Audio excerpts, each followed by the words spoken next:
Salam untuk kita semuanya, berjumpa lagi dengan saya di channel Aritela Tutorial, tempat kita untuk berbagi informasi seputar informasi pendidikan dan informasi guru, serta informasi lain yang ada hubungannya dengan pendidikan dan guru. Pada pertemuan kali ini, saya menyapa Bapak Ibu Honorer Senair yang selalu setia melaksanakan tugas tanpa mengenal lelah. Saya yakin Bapak Ibu selalu dalam keadaan sehat walafiat.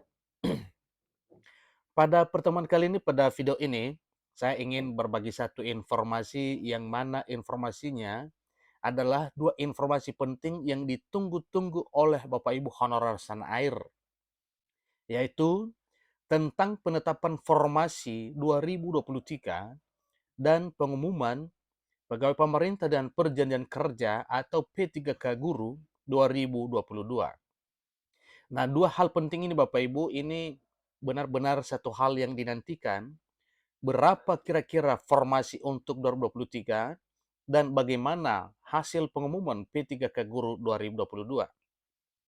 Nah, di sini ada satu hasil penting yang harus diketahui oleh Bapak Ibu honorer, yaitu hasil pertemuan dengan Kemendikbudristek, Kemenpan RB, dan BKN tentang penetapan formasi 2023 dan pengumuman P3K Guru 2022. Bapak Ibu, kira-kira apa isi dari pertemuan ketiga pejabat negara ini? Simak videonya, jangan ketinggalan. Dan bagi Bapak Ibu yang sedang menonton dan demikian dengan Bapak Ibu yang mungkin baru menemukan video melalui channel ini, dukung dengan cara like dan subscribe, share, dan komen, serta nyalakan tombol notifikasinya supaya semua informasi yang disalurkan melalui channel ini selalu update di layar Bapak Ibu. Tanpa basa-basi lagi, langsung pada informasinya. Berdasarkan hasil dari pertemuan kami, DPD Fagar Garut, dengan stakeholder di Kementerian Pendidikan, Kementerian Penanggulangan Aparatur Negara dan Reformasi Birokrasi Kemenpan RB, dan Badan Kepegawaian Negara BKN, mendapatkan beberapa hasil yang mesti kami sampaikan.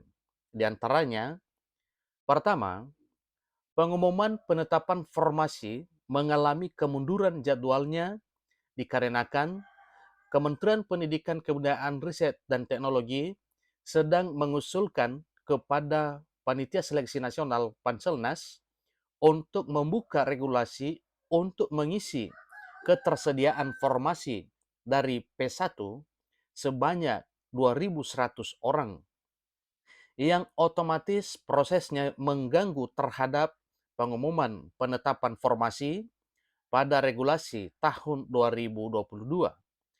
Tapi untuk kabupaten aman karena sudah terselesaikan semuanya. Dan kuota itu diperuntukkan bagi daerah yang belum selesai P1-nya.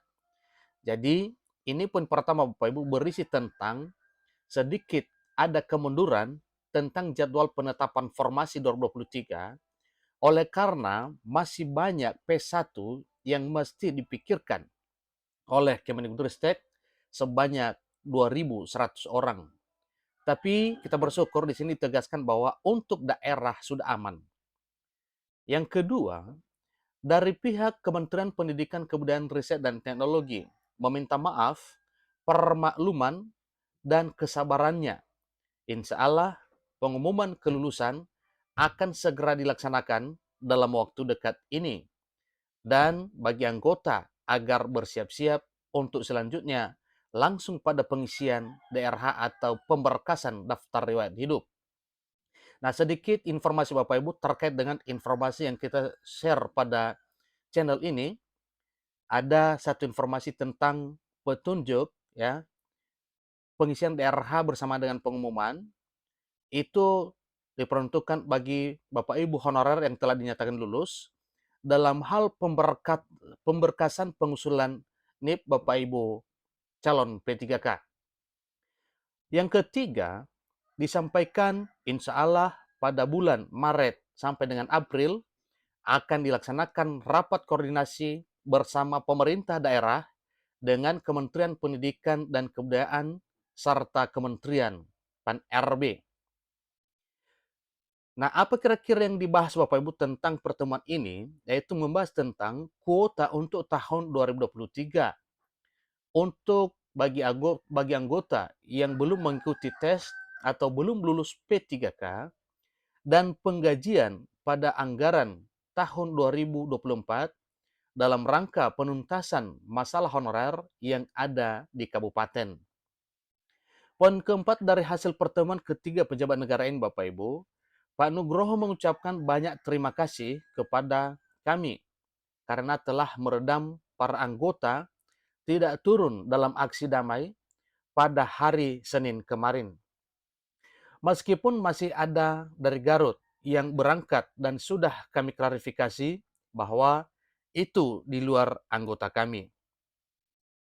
Poin kelima dari pertemuan ini yaitu mengenai turunnya atau terbitnya SK itu sepenuhnya diberikan kewenangannya kepada daerah, dalam hal ini pemerintah Kabupaten Garut, dan insya Allah kita kawal supaya pemberian SK sesuai jadwal yang telah ada.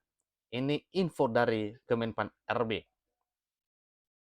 Poin keenam, Kementerian Penanggulangan Aparatur Negara dan Reformasi Birokrasi Kemenpan RB hari ini sedang melaksanakan rapat pimpinan dengan lembaga-lembaga yang berada di bawah naungan Menteri Penanggulangan Aparatur Negara dan Reformasi Birokrasi guna membahas tentang penyelesaian masalah honorer dari berbagai instansi termasuk guru, serta dibahas juga penyelesaian honorer non-fungsional atau struktural, yaitu TU, operator, dan pramu kelas. Nah, ini satu hal yang baru muncul Bapak Ibu pada pertemuan ketiga pejabat negara ini dalam hal pembahasan tentang penyelesaian honorer non-fungsional atau struktural, yaitu TU, operator, dan pramukelas. TU ini yaitu tata usaha. Tata usaha ini kita temui di sekolah-sekolah yang mana ada pegawai tata usahanya. Demikian dengan operatornya, yaitu operator dapodik, dan demikian dengan pramukelas. Jadi suatu hal yang perlu kita syukuri, karena pemerintah juga mengakomodir, walaupun masih pembahasan, tetapi ini satu pertanda kepada Bapak Ibu honorer di sekolah, tata usaha, operator, dan pramukelas, bahwa nasibnya memang sangat-sangat diperhatikan oleh pemerintah. Terkait dengan informasi ini, juga pengumuman kelulusan P3 guru dari Dirjen GTK Kemdikbud kepada guru P1, P2, P3, dan P4. Harap menunggu, dalam waktu yang tidak terlalu lama, pasti akan turun pengumumannya. Demikian hasil rilisan kami hari ini. Semoga menjadi maklum adanya dan tetap bersemangat. Jadi itulah informasinya Bapak Ibu ya, apa yang dibicarakan oleh ketiga pejabat negara ini, Kemendikbudristek, Kemenpan RB, dan BKN terkait dengan nasib honorer.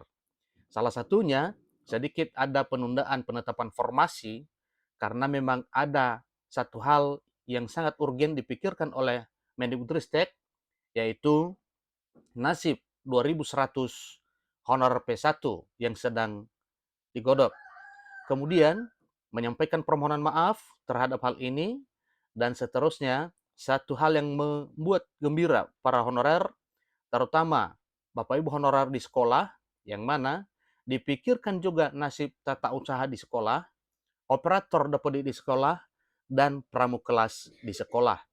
Demikian informasinya Bapak Ibu, kiranya hal ini cepat menjadi kenyataan. Semoga Bapak Ibu honorer tenang dan sejahtera oleh karena diperhatikan oleh pemerintah. Demikian, sampai ketemu pada video berikutnya. Terima kasih.